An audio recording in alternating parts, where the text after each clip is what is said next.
Amis du fil et de la mécanique, bonsoir. Ce soir, petit tuto sur les tensions. J'en profite parce que j'ai une bonne machine qui illustre bien ça. Donc autant en profiter. Donc c'est une PFAF exclusive. Il y en a eu beaucoup, des modèles de PFAF qui ressemblent à ça, avec un enfilage un petit peu particulier puisque on ne passe pas par là puis par là.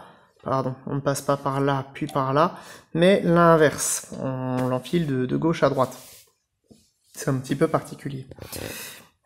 Mais du coup, ce soir, on va un petit peu parler tension et voir un petit peu ce qui se passe dans la machine. Et puis pour ça, là, elle est bien réglée. Donc je vais faire exprès de la dérégler. Tout ça pour vous montrer un petit peu ce qui se passe quand les tensions sont trop fortes, trop faibles. Bref, un petit peu voir, faire un petit topo là-dessus, très rapide, avant de rentrer. Voilà. Donc là, vous pourrez voir que à chaque fois, la tension, elle se lie ici. Là, je suis sur le point, donc c'est quelque part un petit peu la tension idéale pour la machine que j'ai réglée. Hop, celui-là, on va le mettre de côté, on va en prendre un nouveau. Voilà. Tac, tac, hop. Donc là, il y en a déjà deux, mais c'est pas grave. Et pour bien illustrer le truc, j'ai mis un fil blanc en dessous et un fil vert au-dessus de même qualité. Donc je vais pas parler cette fois-ci de la tension interne, puisque sur une PFAF, c'est très délicat à toucher. Et puis normalement, la tension intérieure, on y touche très peu. On va que l'utiliser quand on va mettre des fils plus gros, plus épais, parce que forcément, un fil qui est gros, il va demander un espacement plus large pour pouvoir avoir une tension normale. Si vous lui laissez la même tension qu'un fil normal, il va être trop gros, il va frotter, il va avoir plus de tension. Généralement, j'utilise l'image d'un éléphant dans un corridor. On veut faire passer un éléphant dans un corridor, on va essayer d'ajuster notre corridor à la taille de l'éléphant. Ou alors on prend un éléphant plus petit, l'éléphant étant le fil.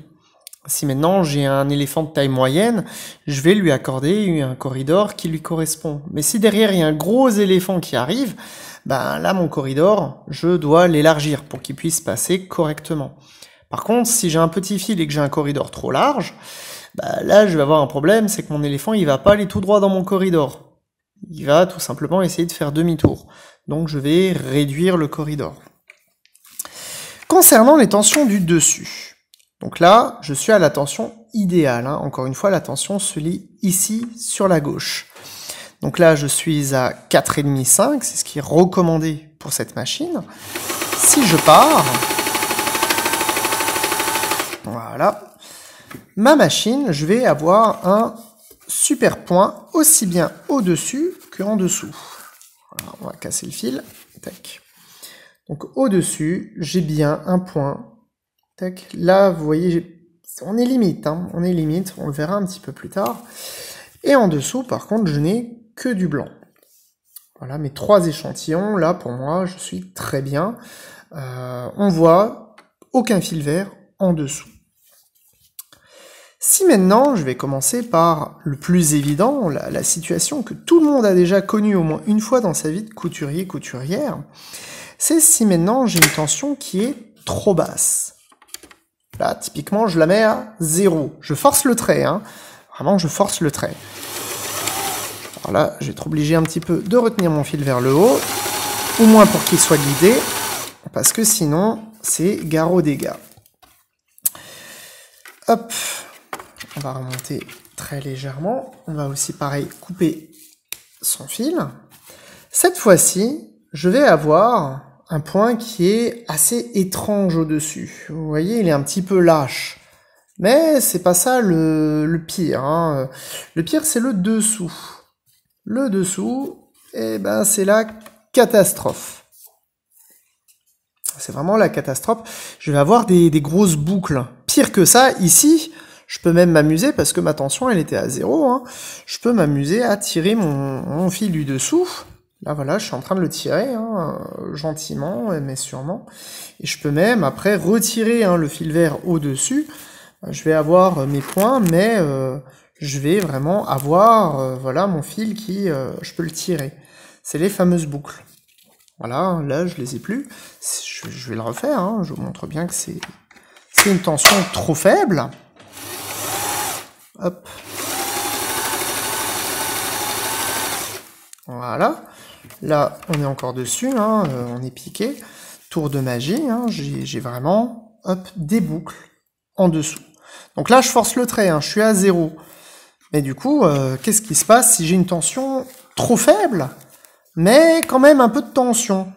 Ça pourrait être une bonne question. Donc là, je vais reprendre mon même échantillon, hein, je vais pas m'embêter, je vais enlever juste mon verre. Hop. Voilà, le même tour de magie que tout à l'heure. Hein. Hop, voilà, c'est bon, j'ai enlevé tout mon verre et j'ai même tiré mon blanc au passage. C'est pas trop grave. Qu'est-ce qui se passe maintenant si j'ai une tension faible, mais pas trop? Cette fois-ci, la machine, elle va pas me faire de grosses boucles comme tout à l'heure. Hop, elle va m'en faire des petites. Tac. Cette fois-ci, voilà, je vois bien qu'il y a certains points qui sont bons. Hop, on va un petit peu retirer. Hop, voilà. Donc là, on voit bien que certains points sont bons, mais le dessous, je vais avoir des sortes de petits artefacts. Comme là, je vais avoir des petites bouclettes. Ici, là. Voilà, c'est une tension qui est faible, mais pas trop. J'augmente un petit peu la tension, là je retourne au normal. Hein. Tac, hop.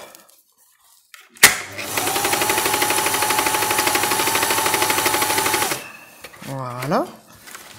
Là, de nouveau, hein, j'ai mon point qui est très bien, qui est nickel, hein, par rapport à l'autre qui a des artefacts. Ça, c'est une situation que tout le monde a au moins expérimenté une fois dans sa vie de couturier. Hein. J'ai des bouclettes en dessous, qu'est-ce qui se passe? La plupart du temps, on va pas se mentir, c'est quand on enfile la machine, le pied levé, et non le pied baissé. J'ai tourné une vidéo tout à l'heure sur une machine dont je vous ferai part assez prochainement. Ce qu'on sait un petit peu moins, c'est qu'est-ce qui se passe quand la tension, elle est trop forte. Donc là, je l'ai mise à 9. 9, c'est beaucoup trop.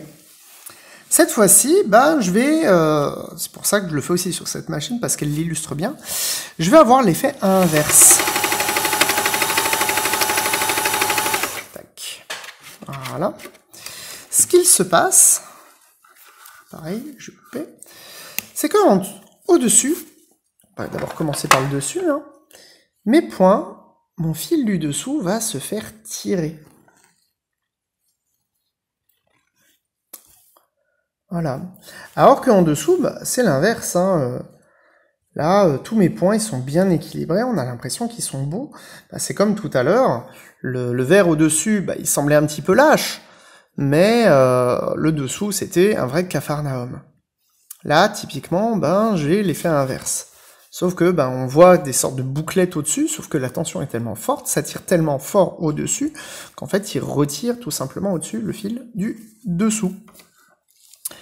Donc, même question hein, que tout à l'heure, qu'est-ce qui se passe si cette fois-ci, j'utilise une tension entre, 6,5, hein, on est plus loin que notre point, mais on est quand même un poil trop fort. Et là, hop, voilà, je vais avoir un petit peu le même effet, mais en amoindri. C'est-à-dire que comparé à celui-là où c'est quand même vachement tiré, là, il n'y a que quelques points qui sont tirés un petit peu uniformément. Il y en a qui sont bien, hein, il y en a qui sont moins bien. Voilà. L'autre écueil qu'on peut avoir avec une tension trop forte, c'est tout simplement qu'il y ait tellement de tension sur mon fil que ce dernier casse. Là, moi j'utilise des fils quand même de très haute qualité pour mes tests couture, parce que un test couture, ça se fait avec du bon fil. Un mauvais fil, de toute façon, vous fera une mauvaise couture. C'est comme l'histoire de l'aiguille. Une mauvaise aiguille vous fera une mauvaise couture.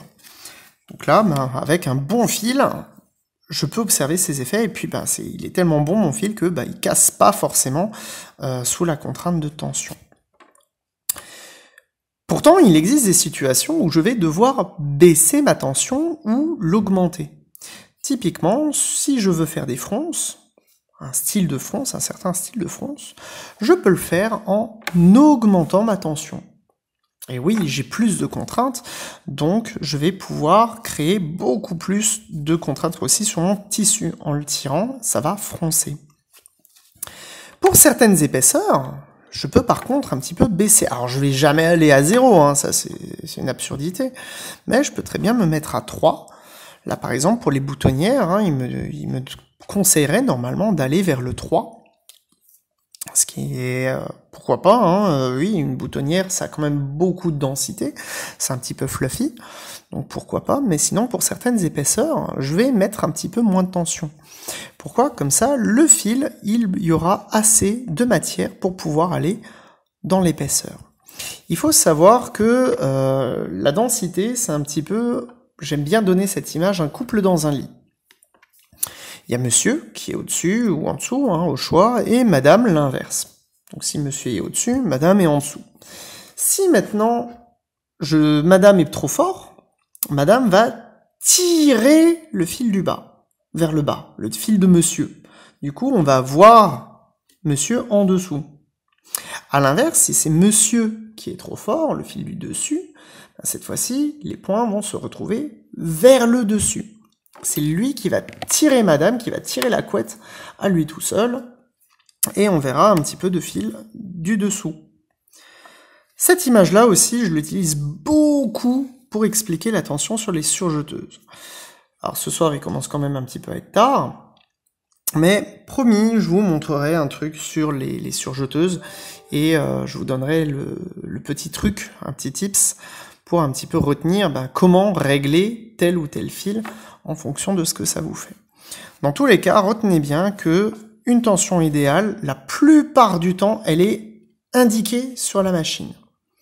Si maintenant je prends une autre machine, allez, on va aller sur la machine que j'aime bien, la 530.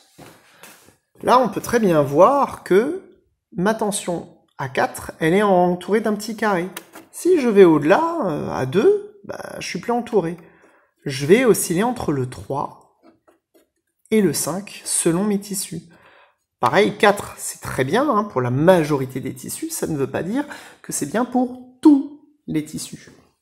Il faut toujours adapter sa tension, son fil, son aiguille à ce que l'on fait. J'utilise de la soie. La soie, ça fronce très facilement. Je vais un petit peu baisser ma tension.